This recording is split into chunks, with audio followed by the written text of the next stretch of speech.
Halo teman-teman, perkenalkan nama saya Vitalia Fidatila Banua dari kelas MA 4, mata kuliah Bahasa Indonesia, dosen pembimbing Ibu Mastawati Nurul SPD.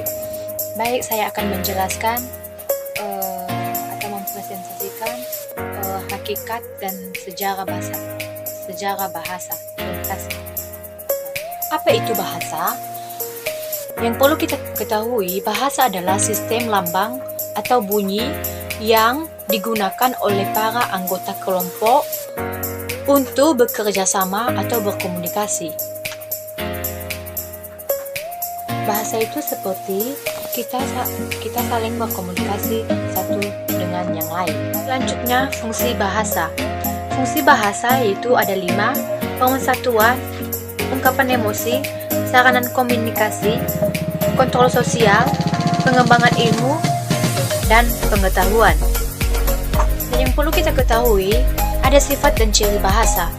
Terbagi 11, yaitu bahasa sebagai sistem, bahasa sebagai lambang, bahasa adalah bunyi, bahasa itu makna, bahasa itu arbitre, bahasa itu konvensional, bahasa itu produktif, bahasa itu unik, bahasa itu universional, bahasa itu dinamis, bahasa itu bervariasi. Sifat atau ciri bahasa ini sangatlah perlu bagi kehidupan kita. Seperti kita bisa menggunakan bahasa sebagai sistem, bahasa sebagai lambang, dan bahasa juga bisa seperti bunyi. Bahasa sebagai sistem ini perlu kita ketahui bahwa bahasa produktif itu seperti kata bisa tersusun menjadi 5: ikan, naik, kain. Itu seperti contohnya. Saya akan melanjutkan sejarah perkembangan bahasa Indonesia. Bahasa Melayu merupakan bahasa yang tanah asalnya berada di Pulau Sumatera. Bahasa ini memiliki daerah sebarang yang cukup luas di Indonesia. Bahasa ini perlu kita ketahui, bahasa ini seperti di Provinsi Jambi, Sumatera Selatan, Bakang Belitung, DKI Jakarta, Lampung, Bandung, Bali, Ternate, Riau, Sumatera, Ambon, Manado, NTB, Kalimantan Barat, dan Kalimantan Timur.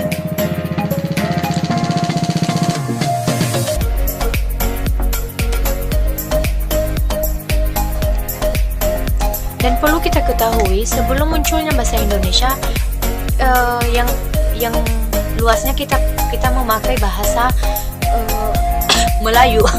Sebelum bahasa Indonesia ini dikukuhkan, disahkan oleh pemerintah, dan bahasa Indonesia ini dikukuhkan atau dibentuk pada tanggal 28 Oktober 1928. Dan yang perlu kita ketahui, contoh dari bahasa Melayu yaitu akak nak lalu ke taman siok. Sedangkan bahasa Indonesianya yaitu kakak akan pergi ke taman besok. Dan selanjutnya, udahkah engkau basuh pinggang ne? Bahasa Indonesianya adalah sudahkah engkau cuci piring? Kita bisa ketahui di sini perbedaan bahasa Melayu dengan bahasa Indonesia sangatlah berbeda dari kalimat, perkataan, dari ungkapan baca, sangatlah berbeda dengan bahasa Indonesia. Bahasa Melayu ada 4, yaitu bahasa kebudayaan, bahasa perdagangan, bahasa perhubungan, bahasa resmi dari kerajaan. Faktor pengangkatan bahasa Melayu menjadi bahasa Indonesia yaitu dari dulu bahasa Melayu digunakan sebagai bahasa pengantar di Indonesia.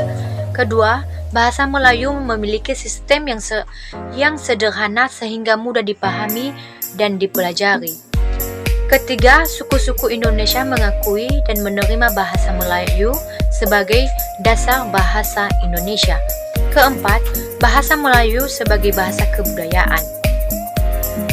Perlu kita ketahui, bahasa Melayu ini digunakan sebelum adanya bahasa Indonesia. Dan agar tidak terjadi imperialisme bahasa Melayu diubah menjadi bahasa Melayu ini diubah menjadi namanya bahasa Indonesia. Bahasa Melayu ini atau bahasa ofisial sebagai lingkungan French, bahasa perhubungan. Dan bahasa Indonesia dibentuk atau dinyatakan sebagai bahasa nasional dikukuhkan pada tanggal 28 Oktober 1928. Dan sekaligus juga Sumpah Pemuda dibentuk pada saat atau pada tanggal 28 Oktober 1928. Yang kita sudah tahu isi Sumpah Pemuda ada 3, yaitu 1. Bertumpah darah yang satu, tanah Indonesia. 2. Berbangsa yang satu, bangsa Indonesia. 3. Menjunjung bahasa persatuan, bahasa Indonesia. Dan perlu kita ketahui, bahasa Indonesia dikukuhkan sebagai bahasa negara pada tanggal 17 Agustus 1945. Peristiwa penting yang berkaitan dengan perkembangan bahasa Indonesia. Perlu kita ketahui, peristiwa perkembangan bahasa Indonesia ini ada 4, yaitu ejaan Fan of Region, ejaan Republik atau ejaan Soewandi, ejaan Bahasa Indonesia, ejaan Bahasa Indonesia atau EBI. Yang perlu kita ketahui, ejaan Fan of Region ini yaitu adalah jenis ejaan lama yang pernah digunakan untuk bahasa Melayu di Hindia Belanda. Ejaan ini digunakan untuk menuliskan kata-kata bahasa Melayu menurut model dan yang dimengerti oleh negara Belanda. Perlu kita ketahui juga, ejaan Republik atau ejaan Soewandi yaitu perubahan yang terdapat pada ejaan Republik menjadi doelu menjadi dulu, kemudian kata ulang boleh diangkat dengan angka 2. Rumah plus sama dengan atau bisa dibicarakan dengan rumah-rumah. Terus ejaan bahasa Indonesia yang disempurnakan EYD, yaitu penulisan huruf kapital dan huruf miring. Huruf kapital dan huruf miring, kata, tanda baca, singkatan, dan akronim. Dan seterusnya ejaan bahasa Indonesia atau EBI. Perlu kita ketahui, ejaan bahasa ini penambahan huruf vokal di throat, penggunaan huruf kapital pada julukan, selain itu penggunaan huruf tebal pada penulisan lema dan sublema dalam kamus juga dihapuskan dalam ejaan EBI. Penting yang mempengaruhi perkembangan bahasa Indonesia ada 3, yaitu Budi Utomo, Serikat Islam, Balai Pustaka. Pada tahun 1908, Budi Utomo yang merupakan organisasi yang bersifat kenasionalnya yang pertama berdiri dan tepat terhidupnya kaum terpelajar bangsa Indonesia. Dengan sadar menuntut agar syarat-syarat untuk masuk ke sekolah Belanda diperingan pada kesempatan permulaan abad ke-20. Bangsa Indonesia asik dimabuk tuntunan dan keinginan akan penguasaan bahasa Belanda, sebab bahasa Belanda merupakan syarat utama untuk melanjutkan pelajaran menambang ilmu pengetahuan Barat. Islam. Syarikat Islam berdiri pada tahun 1912. Mula-mula partai ini hanya bergerak di bidang perdagangan. namun bergerak di bidang sosial dan politik juga. Sejak berdirinya Sarekat Islam yang bersifat non-kooperatif dengan pemerintah Belanda, di bidang politik tidak pernah menggunakan bahasa Belanda. Bahasa yang mereka pergunakan adalah bahasa Indonesia.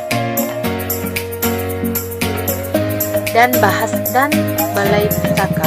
Balai Pustaka dibentuk pada tahun 1908. Balai Pustaka ini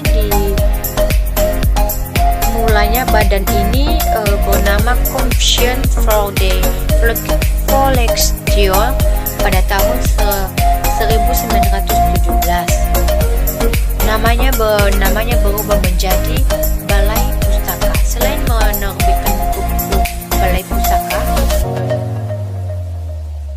dia juga menerbitkan majalah. Hasil yang diperoleh dengan didirikan Balai Pustaka terhadap perkembangan bahasa melalui